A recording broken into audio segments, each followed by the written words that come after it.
জনাব, আমি শুনা পালোঁ যে এতিয়া চৰকাৰে খাজা গৰীব নৱাজৰ মাটিত চাৰফাই চলাই আছে আৰু কৈ আছে তাতে বোলে মন্দিৰ আছিল। এতিয়া আপুনি কি ক'ব? মহো চাওক, আপুনি যিটো কথা সুধিছে এইটো নতুন কথা নহয়। ইয়াৰ আগতো মোদী যেতিয়া গুজৰাটৰ মুখ্যমন্ত্ৰী আছিল, তাৰ পৰা লৈ আজিলৈকে মুছলমান, হিন্দু, মছজিদ, মন্দিৰ এইবিলাক লৈ মোদী চৰকাৰে ৰাজনীতি কৰি আছে।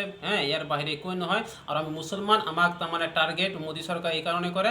মুছলমান এটা হ'লে আপুনি শুনিছে এটা পৰশ পাথৰ আছিল। এই পৰশ পাথৰক যদি আপুনি কোনোবাই চুই দিয়ে, যেনেকুৱা আপুনি লোহা দিয়ে চুই দিছে পৰশ পাথৰক, এই লোহাটো তাৰমানে গোল হৈ গৈছে, সোণ হয় কি নাই, হীৰা মতি এইবিলাক হৈ গৈছিল। মুছলমানক যোনে আজি কোনোবাই মুছলমানক গালি পাৰি MLA হৈ আছে, কোনোবাই মুছলমানক গালি পাৰি PM হৈ আছে, কোনোবাই মুছলমানক গালি পাৰি CM হৈ আছে, কোনোবাই আজি আমাৰ মাজাৰক ভাঙি কোনোবাই CM হ'ব, কোনোবাই PM হৈ আছে।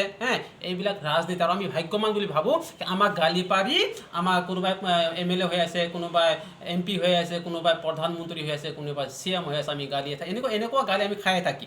আমাক গালি পাৰি কোনোবাই ভাল হৈ আছে, ভাল হৈ থাক। কিন্তু যিটো এটা দুখ লগা কথা, হাজাৰ দৰবাৰক লৈ যিটো নেকি চাৰ্ভিচ মাং কৰি আছে, এইটো কেতিয়াও এইটো সপোন পূৰা নহয়। আৰু এতিয়া এইটো কৰিব বিচাৰে, হিন্দুস্তানত এটা জুই লাগি যাব, জুই লাগি যাব। এই জংগত, এই যুদ্ধত মুছলমান মাথাত কাফন বান্ধি ময়দানত আহিব আৰু এইটো যুদ্ধত আমি জিকিমে। যদি আমি জিকো তেতিয়াহ'লে আমাৰ এই ৱতন মুবাৰক হ'ব, আৰু আমি হাৰি গ'লে আমাৰ কাফন মুবাৰক হ'ব। আমি আগাৰ যদি আমি হাম জিত গায়ে তো হিন্দুস্তান মুবাৰক, আগাৰ হাৰ গয়ে তো কবৰিস্তান মুবাৰক।